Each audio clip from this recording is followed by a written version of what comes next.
Bonjour et bienvenue sur le site du podcast Histoire en série, créé et animé par Nicolas Charles et Johan Chenoir. Au programme, une analyse des séries d'hier, d'aujourd'hui et de demain par des spécialistes des questions mobilisées par nos shows préférés.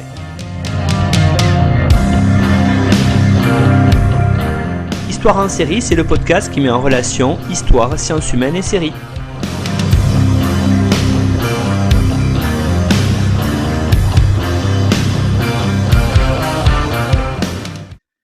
Bonjour à tous, bienvenue dans l'épisode numéro 20 de podcast Histoire en série où nous recevons aujourd'hui Mélanie Bourda. Bonjour Mélanie.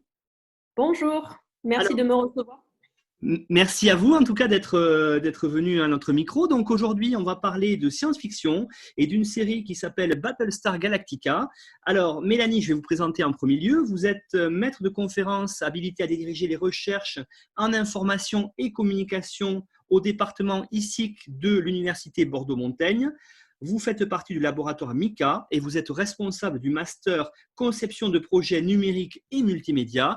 Et quand je vous ai contacté, vous m'avez dit tout de suite la série que vous vouliez traiter, c'était Battlestar Galactica. Alors, est-ce que pour commencer, vous pourriez, s'il vous plaît, nous présenter quelle est cette série, de quoi elle parle, qu'est-ce qu'il en retourne?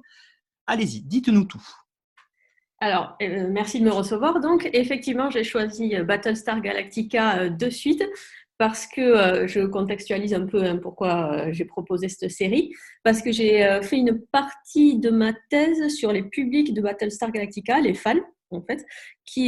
Du coup, j'étais moi-même fan de Battlestar Galactica et ça m'a plongé encore plus dans la série. Donc, ça m'a permis de voir un peu le côté réception et bien évidemment de me pencher ensuite sur le côté production et on en parlera en détail pendant ce podcast. Alors, pour faire très bref sur le concept de Battlestar Galactica, c'est effectivement une série de science-fiction, ce qu'on appelle un space opéra. Et le point de départ, ce sont des humains qui ont créé des robots qui s'appellent dans la série les Cylons.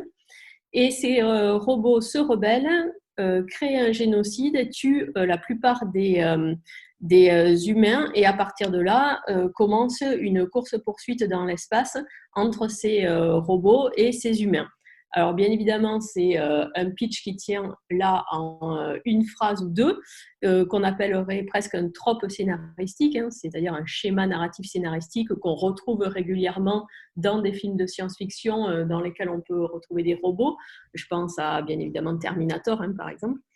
Et on va voir que Battlestar Galactica va beaucoup plus loin que ça, et notamment sur des thèmes politiques, sur un ancrage dans le réel qui est assez fort, parce qu'il y a un contexte de production qui est important dans Battlestar Galactica, et sur des questions d'humanité aussi, dont on va parler ensuite ensemble, je pense.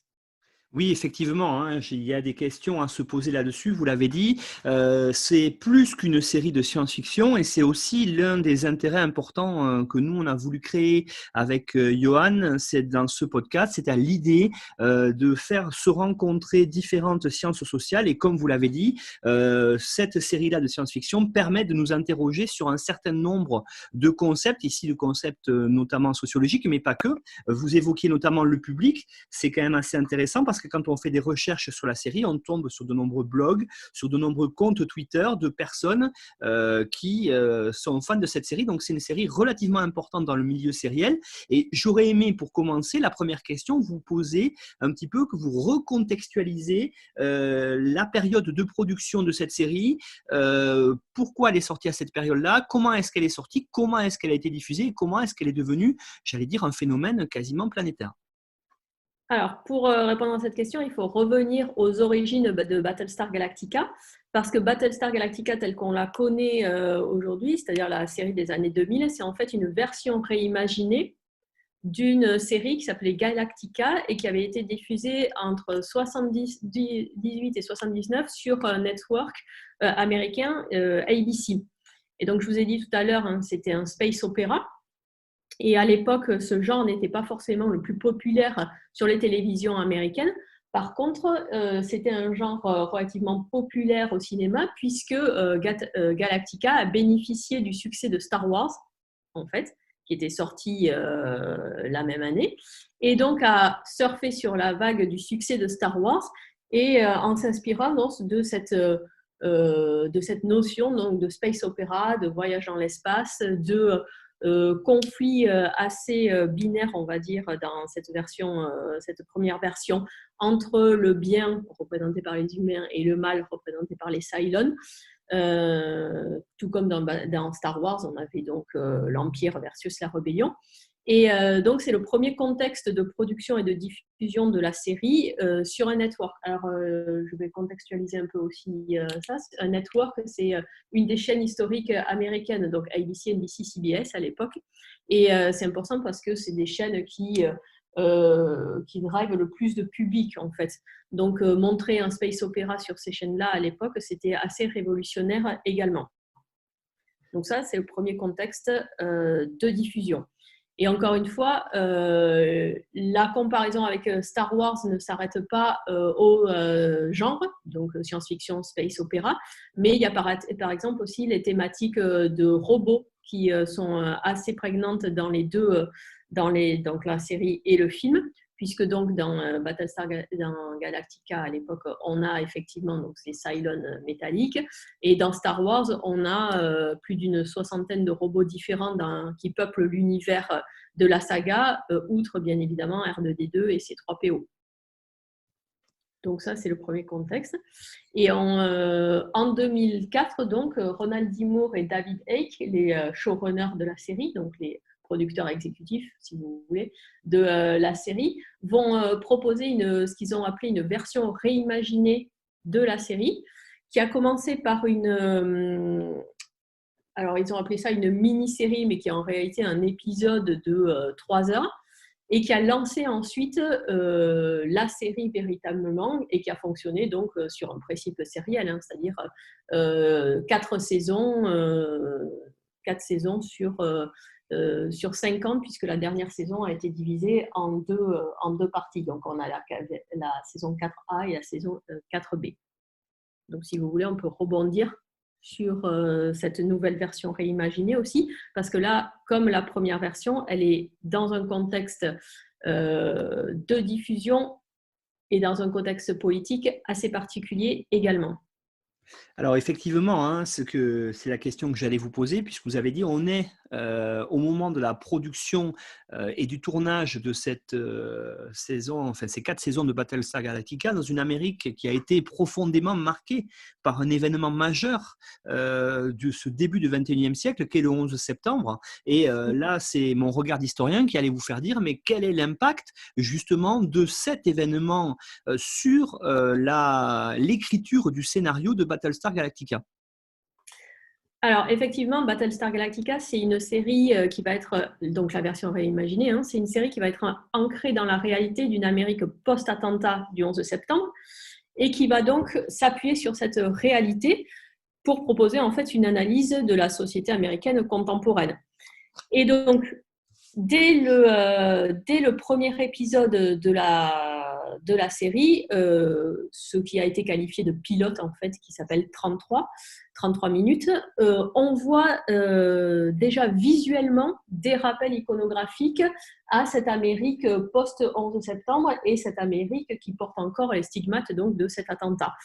Par exemple, il y a une scène qui se passe dans les couloirs du Battlestar Galactica, sur lequel on voit des murs remplis de photos de personnes qui ont disparu dans les attentats qu'ont commis les Cylons. Donc ça rappelle fortement ce qui s'est produit après les attentats du 11 septembre. On voit aussi dans une scène un des personnages se renseigner sur des membres de sa famille qui ont disparu. Donc là aussi, ça fait un écho, bien évidemment, aux attentats du 11 septembre. Mais ça va encore plus loin, cet ancrage dans cette réalité, notamment dans ensuite les thématiques de guerre, hein, puisque l'Amérique est rentrée en guerre ensuite. Et on a ces thématiques de guerre qui sont marquées par des attentats suicides que vont faire les Cylons dans les couloirs du Battlestar Galactica ou dans les couloirs des autres vaisseaux qui sont en fuite et qui sont remplis d'humains. Donc on a ces thématiques d'attentats suicides. On a des thématiques de torture, qui sont assez, avec du waterboarding par exemple, qui sont assez choquantes, on va dire, dans la série. Et donc, dans la saison 1, on a tout un épisode qui va aborder cette thématique de la torture avec un des personnages de la série, Starbuck, qui va torturer pendant tout l'épisode un personnage Cylon. Et justement, elle va justifier cette torture par le fait que c'est un robot et donc qui ne ressent rien.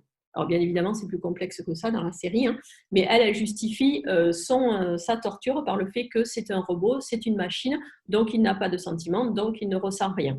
Et ça lui donne donc le droit de le torturer pour obtenir les informations qu'elle cherche et qu'elle veut lui soutirer. Ensuite, autre thématique, et qui là change narrativement complètement la série par rapport à la version originale de la fin des années 70, c'est le fait que Ronald D. Moore et David Icke aient intégré dans la série des Cylons à forme humaine. Alors là, c'est le grand point narratif nouveau. C'est-à-dire que dans la série d'origine, les Cylons, comme je l'ai dit précédemment, c'était des machines, ils étaient métalliques, on les reconnaissait, il n'y avait aucun problème. C'était vraiment l'ennemi reconnaissable qu'il fallait combattre. Dans cette nouvelle version réimaginée, on a toujours ces formes de Cylons, qui sont appelées péjorativement dans la série les toasters, donc les grille-pains, pour monter leur côté métallique. Mais on a 12 versions de Cylons qui ont forme humaine. Et c'est là le génie de la série réimaginée, c'est-à-dire que ces Cylons sont infiltrés dans la flotte et ont permis donc la mise en place de ces attentats qui causent donc ce génocide humain. Donc là, on est dans la thématique qui a été beaucoup utilisée dans les séries post-11 septembre, c'est-à-dire la thématique de l'ennemi est déjà parmi nous. Et il n'est pas reconnaissable puisqu'il nous ressemble et donc on ne peut pas réellement le combattre. C'est exactement ce qui s'est passé pour les attentats du 11 septembre, c'est-à-dire que l'ennemi était déjà sur le territoire américain et il a performé ses attentats sans être vraiment reconnaissable. Donc là, on a cette thématique qui va produire énormément de paranoïa tout au long de la saison 1 auprès des humains, parce que le gouvernement de Battlestar Galactica va cacher pendant assez longtemps aux humains que des Cylons sont infiltrés et que maintenant ils ont forme humaine. Donc quand ils vont l'annoncer, ça va provoquer bien évidemment un sentiment de paranoïa assez fort et tout le monde va suspecter tout le monde finalement. Donc, ce que vous dites là, c'est quand même relativement intéressant puisqu'on a, à travers de la science-fiction, véritablement des peurs, des réactions qui sont traduites de réactions de l'époque du tournage, j'allais dire. Donc, il y a clairement des liens entre les deux. Alors, j'allais vous poser, moi, comme question, justement, par rapport à ça. Est-ce que le contexte dans la série originale, Galactica, était aussi prégnant ou pas? On était à l'époque de la guerre froide, ou est-ce que ça se voit ou pas du tout? Alors, le contexte de la guerre froide, il se voit surtout dans l'ennemi est totalement identifiable, là, pour le coup. Donc, je vous ai dit, les Cylons métalliques, il est clairement identifiable. Tout comme pendant la guerre froide, l'ennemi, c'était le bloc de l'URSS. Donc là, c'est comme ça que ça se mettait en place dans la série originale. Mais dans la série réimaginée, c'est beaucoup plus complexe, là, justement, avec ces Cylons à forme humaine. Mais ce contexte aussi de guerre dans lequel est plongé les États-Unis, il va se mettre en place aussi de façon visuelle et iconographique dans la série. Donc, j'ai parlé un peu de l'iconographie, mais l'aspect visuel de la série est très important sur ce point-là. C'est-à-dire que le choix de Ronald D. Moore et David Icke, c'était de filmer comme au cœur des combats. C'est-à-dire que l'esthétique de la série, c'est une esthétique de documentaire, comme un documentaire au cœur d'eux, caméra au point. Tous les combats sont filmés comme si on était au milieu, sans son, parce qu'on est dans l'espace, donc des sons assez étouffés ou pas de son. La caméra est souvent surprise, comme si on était au milieu du conflit et qu'il se passait quelque chose. Donc ça, c'est assez intéressant parce que ça plonge le téléspectateur au cœur de ce conflit et on est avec les personnages. Oui, justement, hein, ça fait partie, j'allais dire visuellement, des choses très intéressantes qui font penser à des grands tournages de guerre. Alors, je pensais notamment, bien sûr, à une des scènes mythiques qui était dans le Il faut sauver le soldat Ryan de Spielberg, où là aussi, on est au cœur de l'action. À la différence, vous l'avez dit, bien sûr, qui fait plus moderne dans le futur, c'est le son, hein, qui n'est pas du tout le même, mais on est plongé au cœur de l'action. Et ça, j'invite les auditeurs à aller regarder, bien sûr, la série, mais déjà aussi, pourquoi pas, regarder des fois des extraits simplement de combat. Et c'est esthétiquement quelque chose qui est très réussi pour une série qui a quasiment maintenant une vingtaine d'années. On est vraiment dans j'allais dire quasiment pas les premières utilisations des effets spéciaux numériques, mais enfin là, il commence déjà à être très maîtrisé.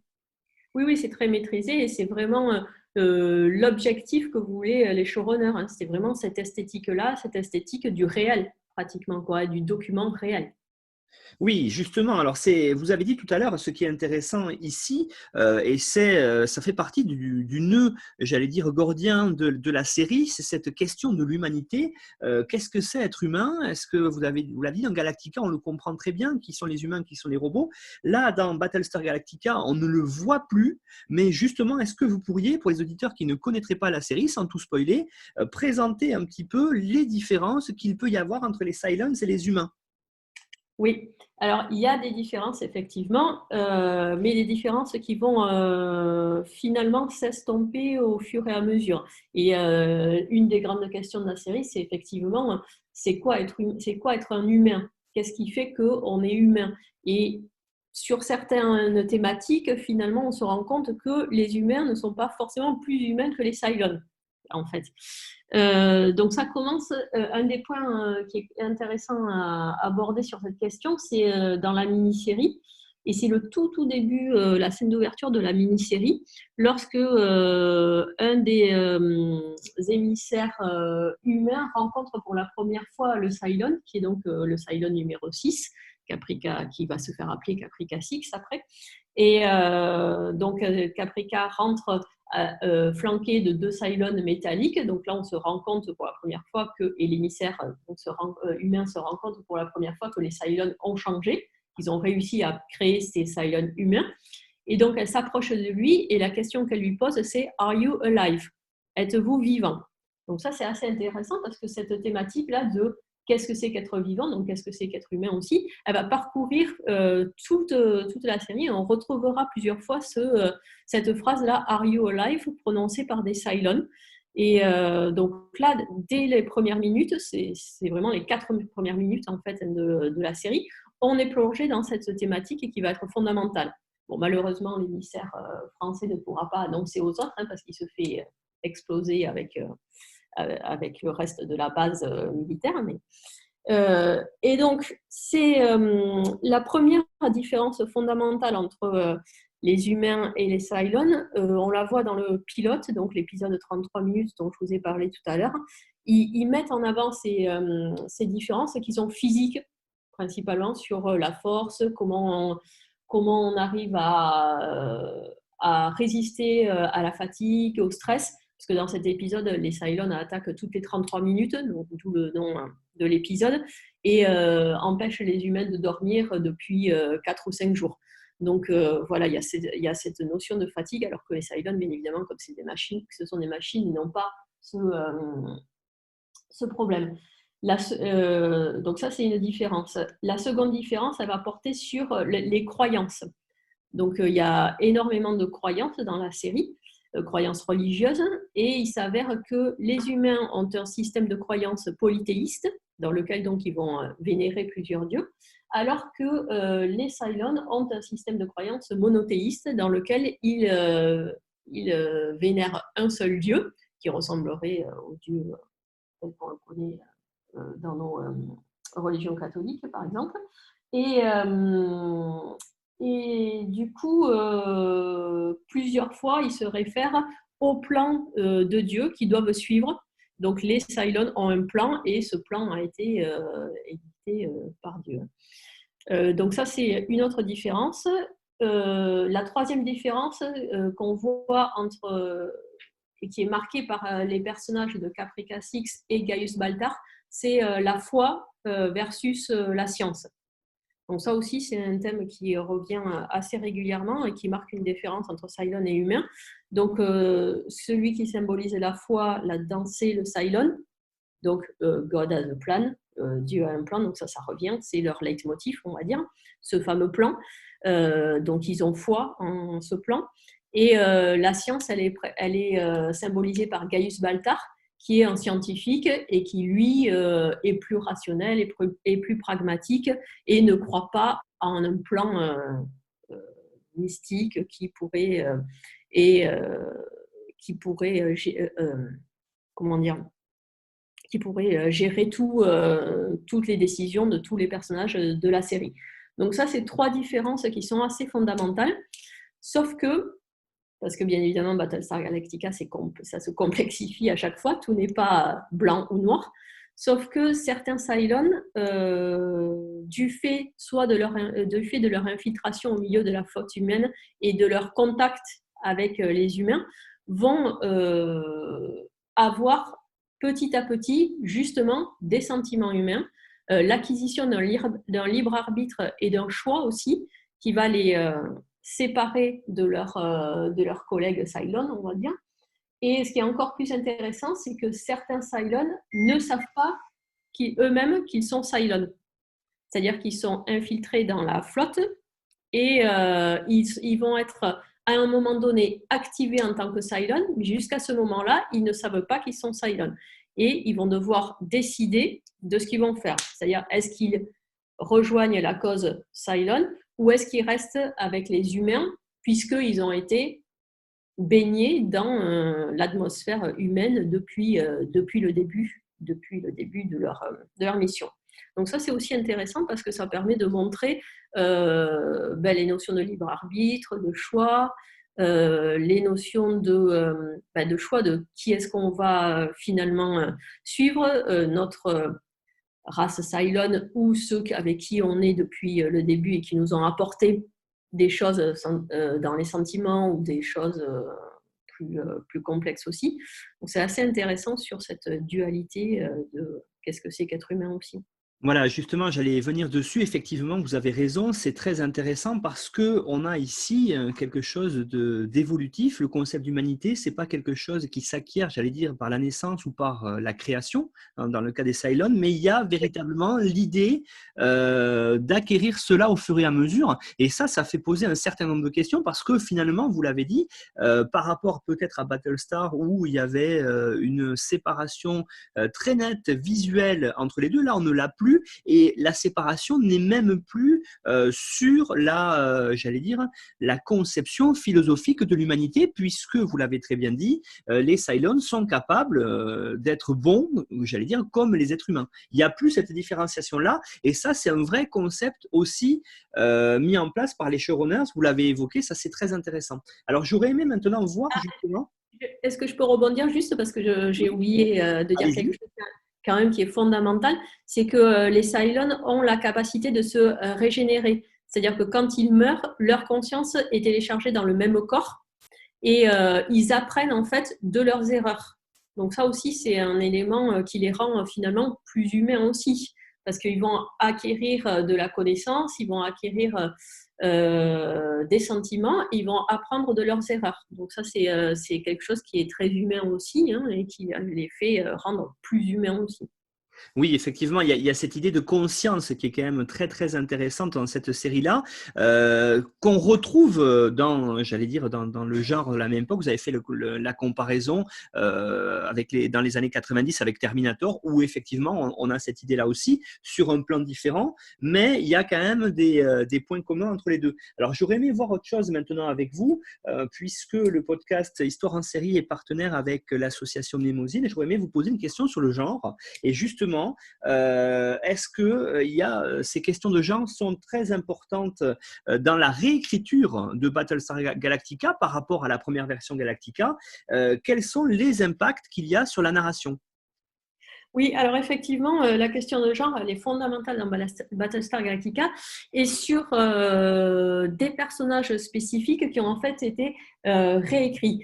Je pense par exemple au personnage de Starbuck qui, dans la version originale, était un homme.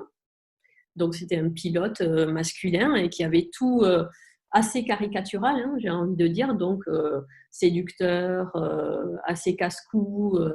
Donc voilà, donc c'était un personnage masculin. Et lors de la réécriture de cette version réimaginée, Ronald D. Moore et David Eick en ont fait un personnage féminin. Donc ça, c'est assez intéressant parce que ça change tout le personnage. Et d'ailleurs, ça a provoqué pas mal de controverses sur le personnage. Au début, les fans, ceux qui se considéraient comme les vrais fans de Battlestar Galactica, parce qu'ils avaient déjà été fans de la version des années 70, ont été assez choqués de voir un de leurs personnages préférés transformé en personnage féminin. Et l'acteur qui jouait le personnage de Starbuck, donc Dirk Benedict, a écrit une lettre assez violente sur cette réécriture en critiquant l'émasculation de son personnage. Donc c'est assez, pour l'entrée en matière de la nouvelle Starbucks, c'était assez violent.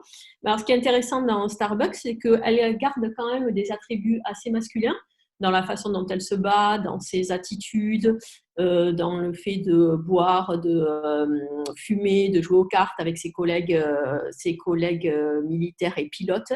Mais elle a des attributs aussi très féminins, ou plutôt, oui, elle a des attributs féminins, et qu'elle perd d'ailleurs dans la série, puisque dans un épisode qui s'appelle The Form, elle va subir des tortures de la part des Cylons, et elle va perdre la capacité de devenir mère. Donc qui change là aussi le personnage. Donc on a déjà cette modification genrée d'un personnage qui a été assez problématique au début, enfin problématique, pas problématique, hein, mais qui a été assez controversée au début par les fans purs et durs de la série. Mais après, ils ont appris à l'aimer. Il y a un autre personnage qui est passé aussi du masculin à féminin, c'est le personnage de Athéna, Sharon Valerie Boomer, qui est en fait un Cylon et qui a plusieurs versions de ce Cylon qui vont être... alors, une version qui est infiltrée depuis le début, donc Athéna, et une version qui va être infiltrée ensuite, Boomer. Et donc, elle, c'était un personnage masculin aussi dans la première série. Mais contrairement à Starbuck, elle va provoquer moins de controverses sur son changement de genre. Alors oui, justement, hein, vous disiez, on parlait de Starbuck qui était interprété, vous l'avez dit, par Dick Benedict, qui est aussi, je pense, connu pour son rôle dans l'Agent Touriste, puisque c'est Oui, puté, oui. hein, je crois, si je ne me trompe Oui, pas. oui, c'est lui. Alors, ce que je trouve, comment vous expliquez ce changement de genre? Est-ce que c'est parce que dans les années 70, on est dans une période comme ça, une société encore américaine assez patriarcale, où les grands rôles sont tenus par des hommes plutôt séducteurs? Alors, on pensait à Dirk Benedict, bien sûr, mais est-ce qu'il y a cette évolution qui est visible de la société peut-être dans les années 2000, ou est-ce que c'est vraiment... comment les showrunners ont expliqué ce choix de changement de genre de personnages importants? Est-ce que ça colle à l'évolution sociologique de la société, ou est-ce que c'est un parti pris des showrunners? C'est clairement un parti pris des showrunners, mais c'est aussi une évolution sociétale. C'est-à-dire que là, le changement de genre de ces personnages témoigne aussi des luttes féministes, hein, par exemple, et aussi du fait qu'on a de plus en plus d'héroïnes fortes dans la science-fiction et la fantasy à ce moment-là. C'est-à-dire que les personnages féminins de Battlestar Galactica sont les dignes héritières de Ripley, de la tétralogie Alien, Buffy par exemple, ou encore Xena. Donc là, on a aussi une continuité et un héritage assez fort qui est présent dans la science-fiction, la fantasy, qui sont des genres plutôt masculins quand même au départ. Alors, juste pour parler un petit peu, parce que c'est votre spécialité aussi, hein, des médias, de la communication, vous allez me dire, Battlestar Galactica, c'est un exemple de transmédia storytelling. Alors, qu'est-ce que c'est ce terme un petit peu compliqué? Et surtout, comment est-ce que la stratégie de développement autour de ça s'est mise en place autour de cette série? Alors effectivement, Battlestar Galactica, c'est un excellent exemple de transmedia storytelling. Alors le transmedia storytelling, ça a été théorisé par Henry Jenkins, mais pour faire vite, c'est le fait de raconter une histoire en créant un univers cohérent et global et en l'éclatant sur plusieurs plateformes médiatiques ensuite. Donc là, Battlestar Galactica, on commence avec une série télé, bien évidemment, mais les showrunners, Ron D. Moore et David Eick, ont voulu augmenter cet univers en proposant des détails sur les personnages, sur la temporalité, sur l'univers finalement, sur d'autres plateformes médiatiques. Et en particulier, ils ont beaucoup utilisé les comic books, donc les bandes dessinées, qui s'adressent à un univers aussi assez geek, on va dire. Donc, pas mal de bandes dessinées, des romans et des web-séries. Donc, sur les bandes dessinées, par exemple, il y en a qui étaient consacrées entièrement aux Cylons, ce qui permettait de comprendre encore mieux qui ils étaient, leur origine, comment ils avaient été créés. Alors, c'est dit dans la série, plus ou moins, avec plus ou moins de détails, mais ces autres supports médiatiques permettaient de creuser encore plus cette narration et d'en savoir plus sur ces personnages. Donc, on apprend réellement comment ils ont été créés, on apprend leur relation entre eux, ce qui est dit dans la série bien évidemment, mais encore une fois, c'est encore plus creusé là, de ce côté-là. Certaines bandes dessinées rajoutaient de la temporalité aussi, puisque dans la série, on arrive in media res, je veux dire, donc à un moment donné de la narration. Et les comic books permettaient d'élargir et d'étendre cette temporalité. Et par exemple, certains comic books ont raconté ce qui s'est passé avant le début de la série, qu'on ne voit pas là pour le coup. Donc ça permet de mieux comprendre les relations entre les personnages, par exemple entre Starbuck et Apollo justement, et Starbuck et le frère d'Apollo. Donc parce qu'on sait qu'ils étaient ensemble, bien évidemment, mais ça permet de voir comment ils se rencontrent, les liens qui se tissent dans cette famille. Donc c'est assez intéressant. Et ensuite, ce qu'a fait Battlestar Galactica, c'est qu'ils ont intercalé entre les saisons 2 et 3 et entre les saisons 3 et 4, des web-séries. Donc les web-séries, c'est des séries faites pour Internet avec des formats assez courts. Donc c'était 2 web-séries, une qui s'intitulait Résistance, par exemple, et qui permettait de faire le pont narratif entre la saison 2 et la saison 3 et de comprendre donc comment la résistance se met en place sur New Caprica, résistance qu'on va voir ensuite dans la saison 3. Mais comme ça permet de faire des liens assez intéressants. Alors naturellement, on peut regarder la série sans se plonger dans ces divers supports médiatiques qui ont été rajoutés. Mais si vraiment on veut avoir un sentiment de tout ce qui se passe dans la série, avoir des détails sur les personnages, avoir des easter eggs aussi, ça sert à ça aussi, c'est fidéliser le public aussi et lui donner des récompenses pour son engagement, eh bien, il faut aller se déplacer sur ces différentes plateformes. Et un dernier exemple de support médiatique qui a été rajouté, c'est un téléfilm qui s'appelait The Plan, et qui permettait de voir tout ce qui s'était passé dans Battlestar Galactica, et en particulier dans la saison 1 et le début de la saison 2, mais du point de vue des Cylons. Parce que quand on regarde la série, jusqu'à l'épisode 18 de la saison 2, qui s'appelle Final Cut, qui s'appelle Downloaded, pardon, on a vraiment le point de vue des humains sur ce qui se passe. Alors que là, ça permet de voir la même chose, mais du point de vue des Cylons. Donc ça change un peu la focale et ça permet de comprendre des choses qu'on n'a pas forcément compris quand on avait juste le point de vue des humains.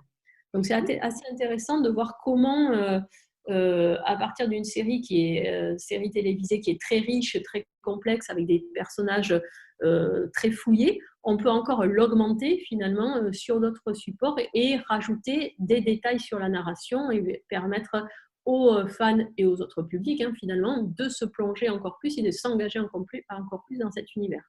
Oui, hein, c'est exactement ce que j'allais dire. On est ici avec Battlestar Galactica dans un phénomène qui est peut-être inverse à d'autres séries où justement, je pense à Game of Thrones par exemple, pour parler d'une des blockbusters chez les séries, où on est parti de romans et on a ensuite dérivé vers une série qui s'est elle-même autonomisée au fur et à mesure par rapport au roman. Là, on est en sens inverse. C'est la série qui a créé tout un univers autour, et un univers qui est a priori au départ fait pour les fans. Alors justement, vous avez travaillé dessus, vous l'avez dit, comment cette série est reçue par les fans dans le monde entier, qu'est-ce qui se passe chez eux, est-ce qu'il y a des phénomènes de création là aussi de vrais univers de fans avec des rencontres, des choses comme ça? Oui, alors juste pour revenir sur le transmedia storytelling, ce qui est intéressant, c'est que déjà sur la version Galactica, Glenn Larson, qui était le showrunner, comme la série n'avait duré qu'une saison, il avait proposé des romans ensuite pour continuer la narration et pour étendre l'univers de la série. Donc déjà, ce transmédia était déjà présent dans la version originale, mais il a été encore plus poussé dans la version réimaginée.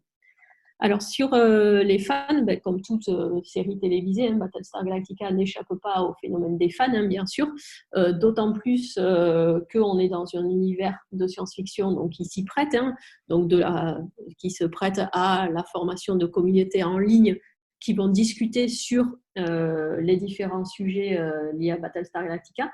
Alors quand je faisais ma thèse, moi, c'était entre 2000 quand j'ai travaillé sur Battlestar Galactica, c'était 2007-2009. Et ce qui était intéressant, c'était justement, donc pendant la diffusion de la série, et justement, c'était sur la question de savoir qui étaient les 5 derniers Cylons, parce qu'il y a les Final Five, enfin, je ne veux pas trop spoiler, alors j'en ai pas parlé, mais bon, rapidement, il y a 5 derniers Cylons, bref. Et donc, toutes les discussions sur les forums de fans portaient sur ces fameux Final Five, ces fameux derniers Cylons.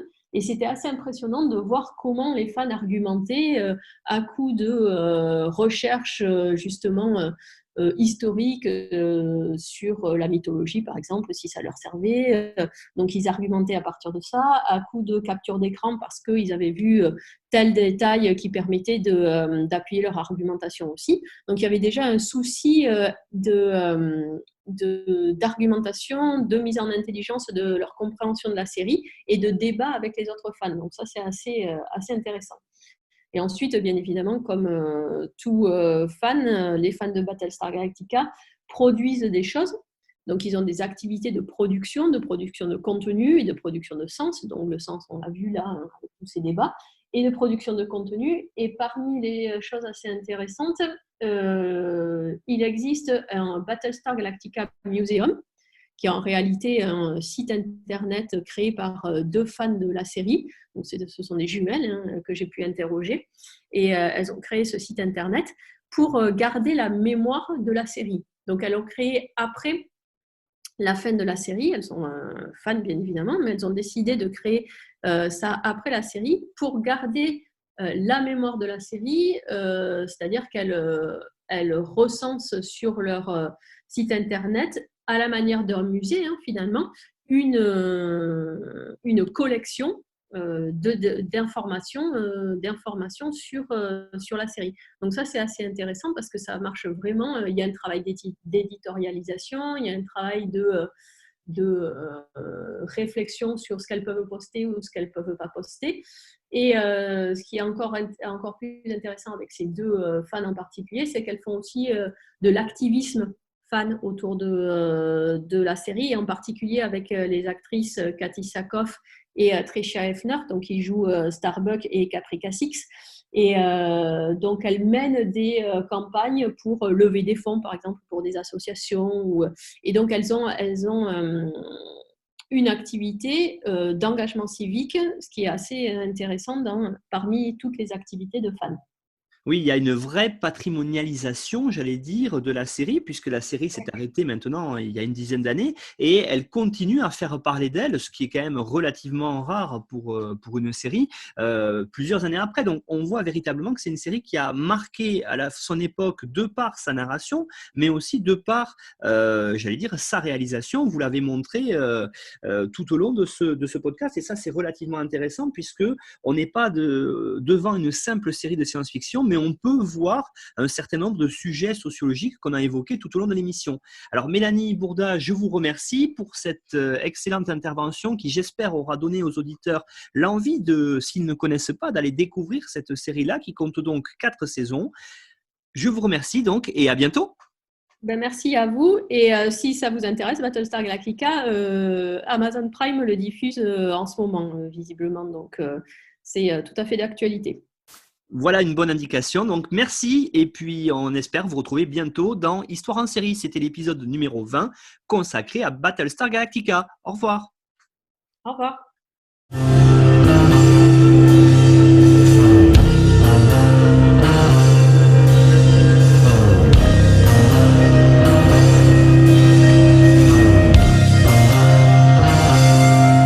Retrouvez-nous sur Twitter @Histoire en série pour connaître le programme à venir ainsi que des conseils bibliographiques.